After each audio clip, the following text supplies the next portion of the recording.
are listening to the Ben Mulroney Show on this Wednesday, September 17th. Thank you so much for spending a little bit of your time with us today as we continue to build this show one episode at a time, one day at a time. Let's jump into, we're at day 2 of this new parliament. And I think a big surprise came near the end of our show yesterday when Bob Fife of the Globe and Mail announced that Chrystia Freeland, who has been a long-serving member of, well, now 2 Liberal governments under Justin Trudeau and now under Mark Carney, she is going to be resigning. And she is going to keep her seat for a little while.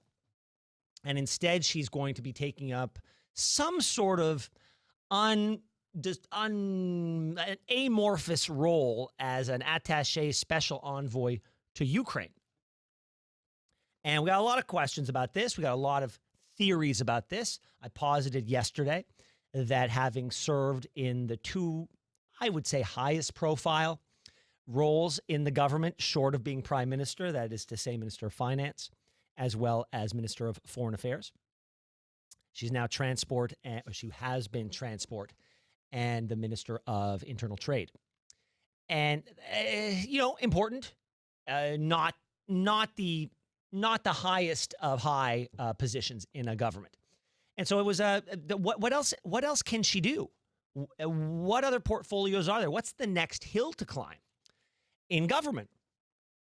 Short of being leader, which she tried, she's not going to get there. And Mark Carney and Chrystia Freeland have a long-standing personal relationship. And I believe that even when they ran against each other, I have to believe that they ran against it. They were competitors, but they were not enemies. And I think that I have no reason to doubt that there's an affection and a warmth and an admiration between the two. And I think this was probably Mark Carney's attempt to give her an off-ramp from government that allows her to have the next hill to climb, that next thing to do. What's the next challenge for her? And given Canada's staunch support from across the aisle on both sides for Ukraine, we need somebody in a position of strength who knows that file as well as anybody. And Chrystia Freeland is of Ukrainian extraction. She's also written about it. She's stood up for Ukraine. This is something she can sink her teeth into. This is the next hill. This is the next mountain. And the fact that she's not resigning her seat just yet probably speaks to the government's belief that they need every vote they can get on the budget that should be coming in the next couple of months. So that's how I see it. Let's remind you of Chrystia Freeland's time as MP. This is from Mackenzie Gray of Global News. The Prime Minister naming the proudly Ukrainian-Canadian Freeland as Canada's newly created special representative for the reconstruction of Ukraine. I think that Chrystia is a great Canadian who broke a lot of barriers. She was our first female finance minister. Chrystia Freeland. While she intends to stay on as an MP, Freeland's departure from cabinet likely ends the political career of one of Canada's highest profile politicians. Freeland's first big file, negotiating the challenging Canada-EU free trade deal. Finalizing CETA led Freeland to an even bigger deal, NAFTA. Months of tough negotiations caught Donald Trump's eye. We're very unhappy with the negotiations and the negotiating style of Canada. We don't like their representative very much. Ontario's Conservative Premier became close with Freeland during NAFTA. I talk to her almost daily, bi-daily, and she's a good person, and she'll do a great job over in Ukraine. So she's been in public service, and I think 10 years is a long time for anyone to be in public service, and she was going into her second decade in office. And yeah, I don't think there's anything wrong with that. I think she's acquitted herself well. I think she's I don't agree with a lot of the policies that she stood for, but she's a good person and has excelled at every job she's ever been in. But a reporter asked François-Philippe Champagne, the Minister of National Revenue, if there was a connection between Freeland's resignation and the upcoming budget. Maybe it's an odd set of coincidences, but the last time we had a fiscal update from this country was also the day that Chrystia Freeland quit. And then today, Chrystia Freeland quit, and you chose to announce the date today. I wonder if there's a reason you've announced the date today. There's no connection between the two. I thought it was, I've always said that we want to be transparent with Canadians, to be upfront. I'm not sugarcoating anything. I've said this is going to be a generational investment. We're going to have to make tough choices. We're going to be asking from Canadians to work together with us because they understand this is a transformational moment. Transformational moment. We've heard a lot from this government about how we are in a moment unlike any other. And it was going to require lightning speed to transform this nation and build it from the inside, to use our former Prime Minister's expression, build it from the heart outward. And I haven't seen that speed yet. I've seen some work. I've seen some plans. I've seen some foundational moves.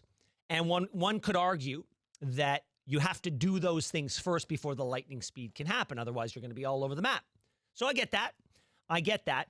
But one thing that I think when you're talking life and death, you really should move as quickly as possible. And on this show, we talk every single week of somebody losing their life in the city of Toronto, let alone across the country, because of the state of our justice system, our criminal justice system, how it seems like we prioritize the rights of the criminals over the rights of the taxpayer. And a lot of us are wondering, when are the Liberals going to fix the mess that, with all due respect, they had a big hand in creating? Here's Sean Fraser, our Justice Minister, talking about what he plans to do. The subsequent pieces of legislation dealing with bail reform, stiffer sentencing for serious crimes, as well as intimate partner violence, protecting kids online and supporting victims through the criminal trial process will come later in the fall. The bail and sentencing piece likely in the month of October. You know, October's only next month. But with each passing day, like, I know by this time next week, we will be reporting on another story of a criminal out on bail who escalated his crimes and killed somebody. I know it's going to happen because I have eyes and ears and I'm 49 years old. And as sure as I'm sitting here with my hat on backwards, I will be reporting on that this time next week. Someone will die in the city of Toronto. Someone will die somewhere across this country because somebody out on bail killed somebody. And so if there's ever something that we should be focused on today, not 2 weeks or 3 weeks or 4 weeks or 5 weeks from now, it's this issue. And we always like to say, those people who criticize our politicians when the House is not sitting, they say, well, they're still working. They're still working. They're just back in their constituencies. Yeah, okay. Where was the groundwork on all of this over the course of the summer?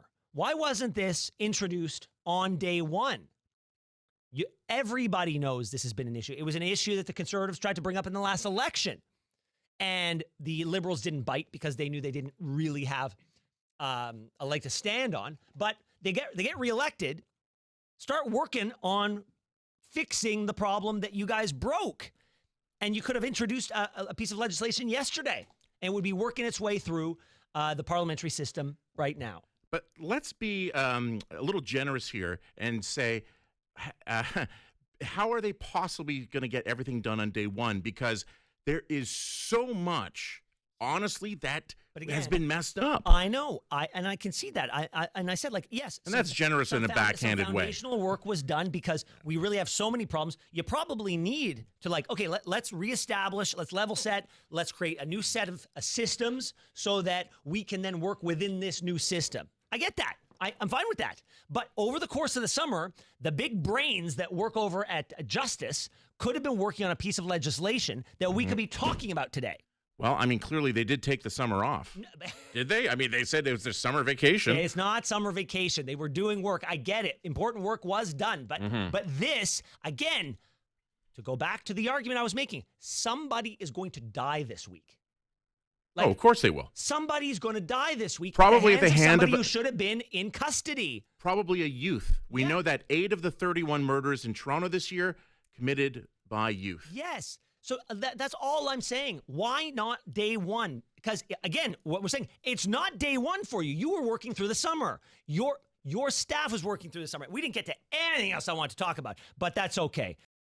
Thanks so much for watching the show. Now, if you enjoyed what you saw, hit that subscribe button so you never miss another episode of The Ben Mulroney Show.